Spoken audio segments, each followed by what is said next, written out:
I found adult videos of my girlfriend of 8 years online, cheating on me. Her family, close friends, and the cybercrime police are involved. I'm really numb. Posted by you/randomdude01. Almost 3 weeks ago, a good friend of mine, Alex, and an acquaintance, Mike, got hold of a video of my girlfriend, Jamie, having sex with another man. Mike found this while browsing through porn sites with niche themes and, by chance, recognized Jamie. He got in contact with Alex about it, and both of them told me about the infidelity. When Alex and Mike told me about it, I went somewhere between shock and numbness. I couldn't really say anything until I saw the video, at which point I proceeded to puke my guts out. I couldn't even sit through a minute of it. The fact that it was edited to go straight into the action, with Jamie's face clearly visible, didn't help. We drove Mike home, and Alex had the good sense to force me to spend the night at his place rather than go home to the apartment I share with Jamie, with no idea how that would have ended. We shared some beers, mostly in silence. Alex did try to get me to open up about how I felt regarding Jamie's infidelity, but I was just numb. I didn't know what I felt and told him so. I felt like I was wading through water, with no thoughts in mind other than what was right in front of me. Alex didn't push any further, and I passed out some time later. When I woke up, I had recovered enough sense to realize that our relationship was most likely over. I went straight home via public transport, most likely brooding and or looking pissed. I wonder what the other passengers thought when they saw me looking like crap while trying to emulate Batman.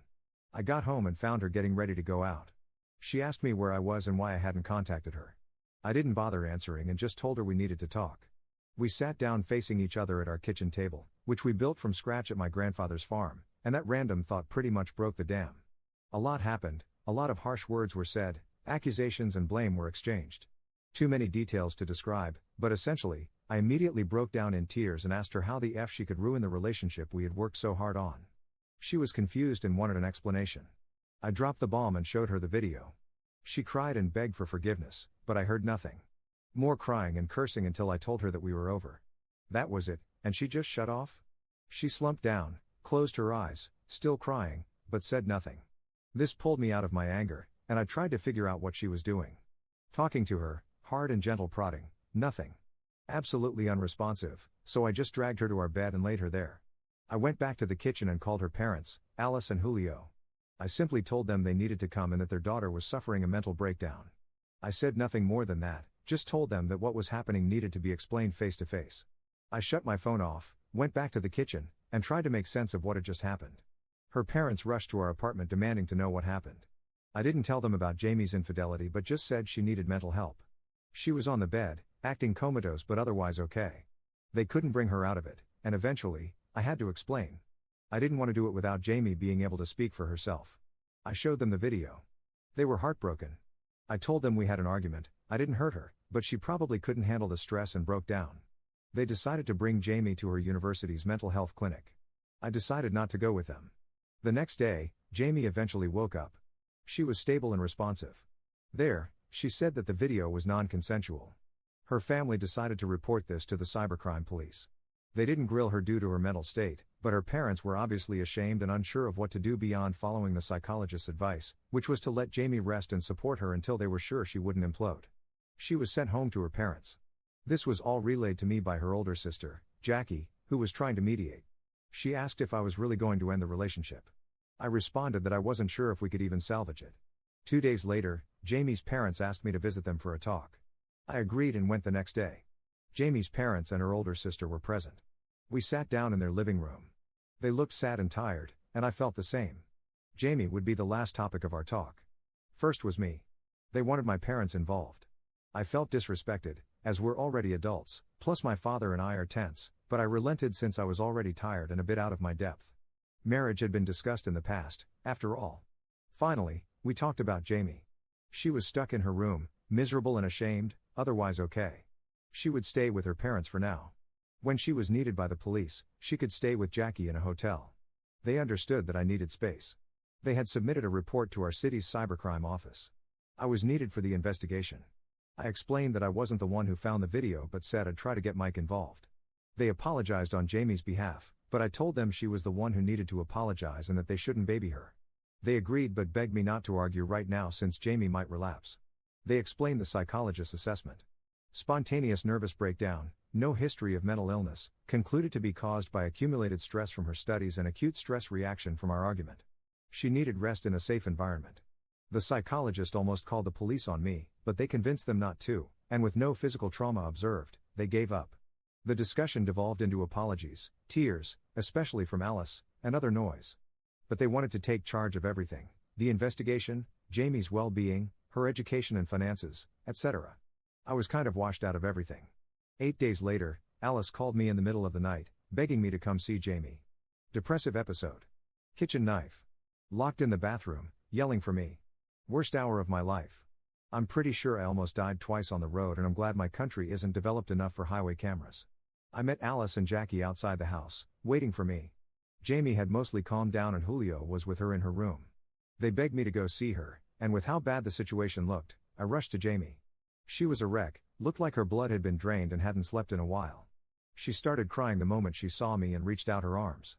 Whatever anger, exhaustion, and anxiety I felt melted away, and I embraced her.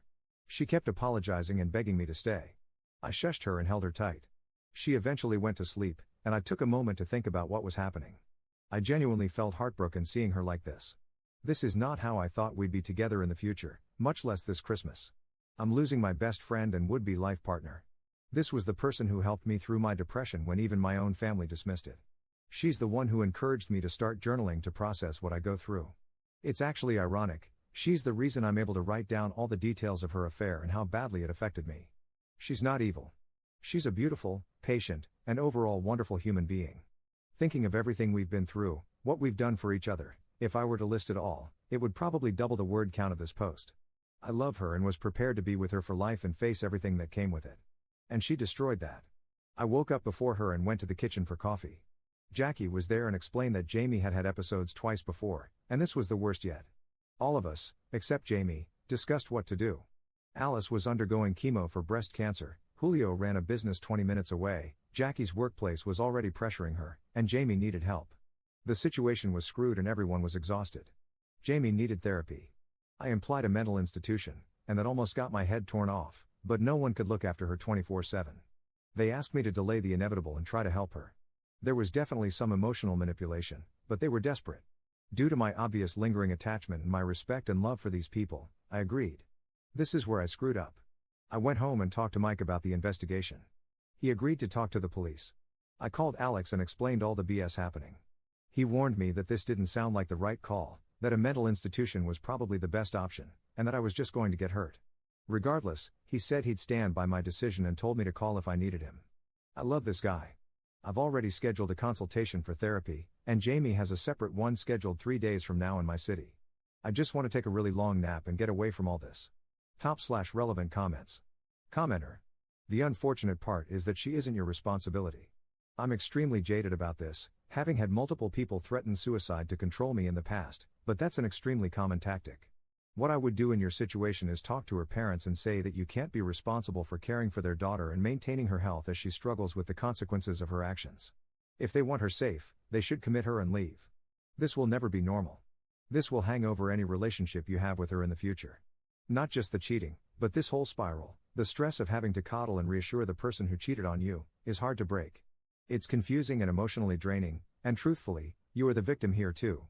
I understand she didn't give consent to be taped, but that is a situation completely removed from you.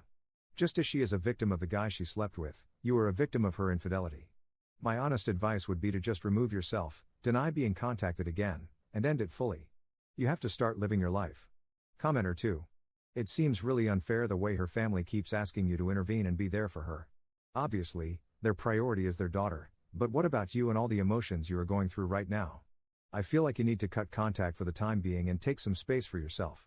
She is not your responsibility, she is a grown woman who has to face the consequences of her actions. Like someone else mentioned, if you hadn't confronted her about this, she would have been happy to keep the cheating under wraps and continue with life as if nothing had happened. Op's response.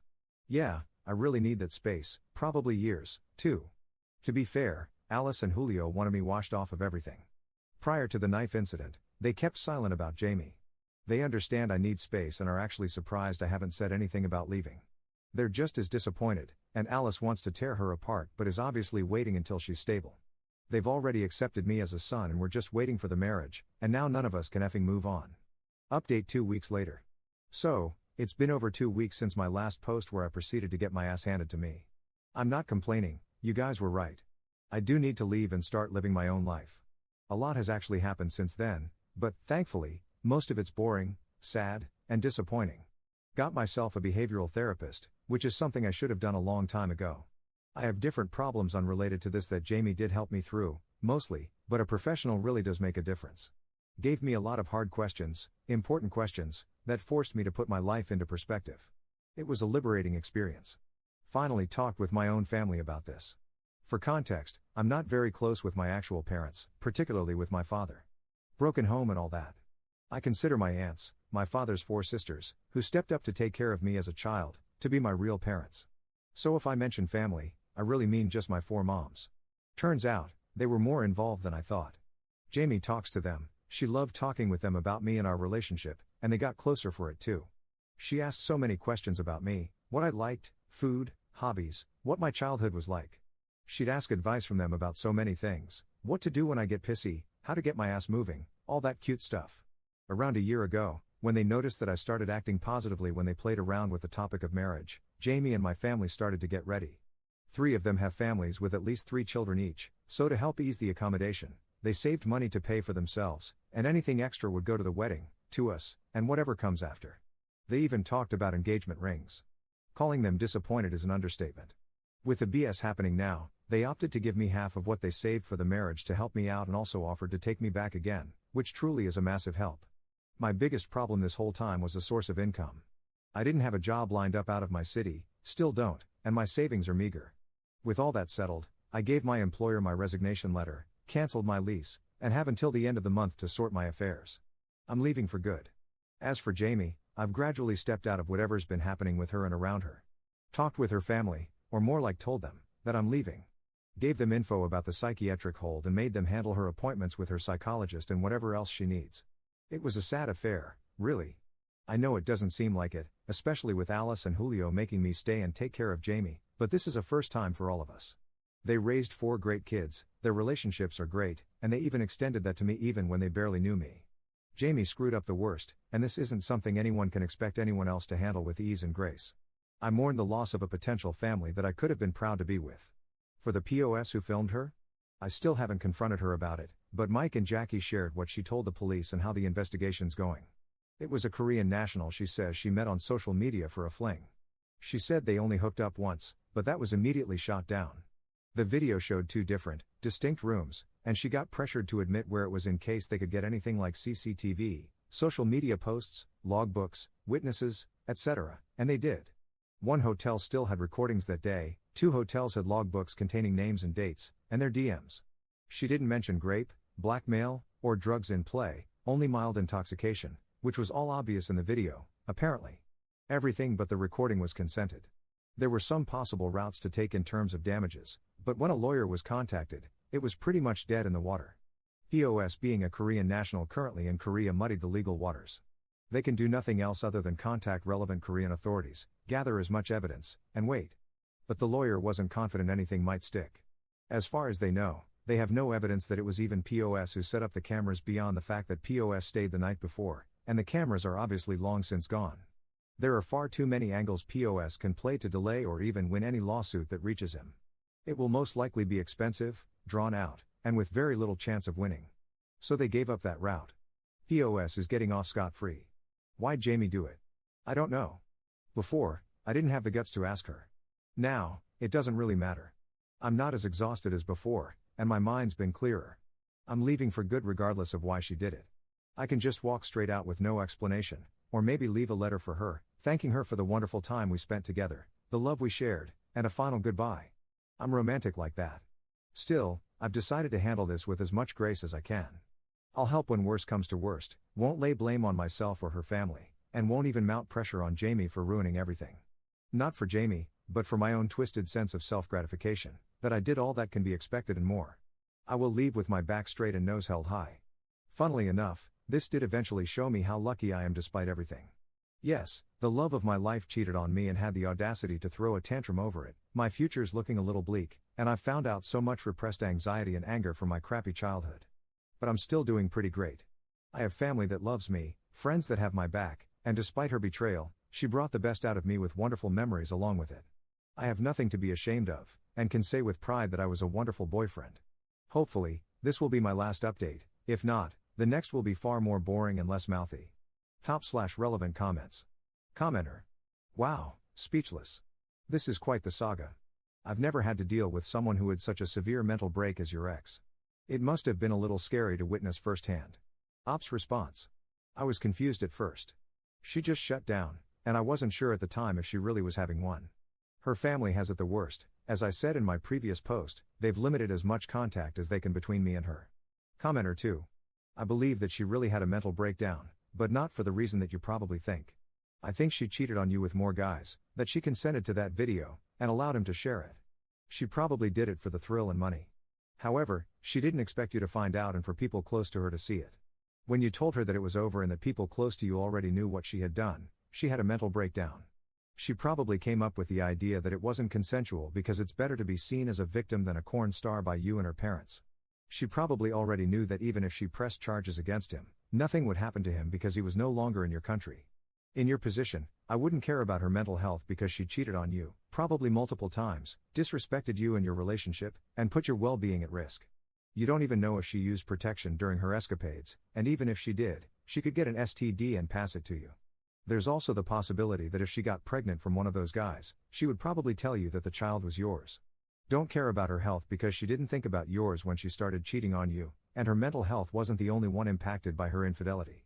You need to find a therapist to help you navigate what happened to you. Don't let her or her family guilt trip you into taking her back because she is a cheater, and if you take her back, she will continue to do it. The only difference will be that she will probably hide it better. Focus on yourself and take care. Good luck in your new life, and believe me, you deserve so much better than her. Op responding to a commenter telling him to get tested. I did, blood work, swab testing, and pee samples. The whole 9 yards. Only got asymptomatic gonorrhea. From where, who knows, having no symptoms makes it hard to figure out. Not much of a problem. I told Jamie's family about it, and both of us got prescribed some mild antibiotics. Op comment update 1 year 5 months later. Hey guys, Op here. I've been here for a while, so I'm very surprised to see my nightmare being posted. I'm cool with it, but damn, I wasn't expecting seeing this to ruin my day. To clarify, this all happened in the Philippines. As far as I know, the Segs tapes were made many months prior to the first post. While I'm no longer involved with my ex and her family, I'm confident they no longer pursued legal action due to the lack of evidence and, of course, the complexity of suing a foreign national currently in a foreign country. They have no direct evidence that the man she cheated on me with perpetrated non-consensual filming of sexual acts. It doesn't help that it took many months for us to even know it happened. Edit to add, there have been a lot of people asking how Jamie is. I don't know. I don't intend to find out either. I also don't feel like making an update to my situation, other than that I moved recently and am doing okay. Commenter. How are you doing now, 18 months on? I hope you've been able to heal and move forward with your life. Op's response. Still in the trenches, but hey, at least I'm still fighting.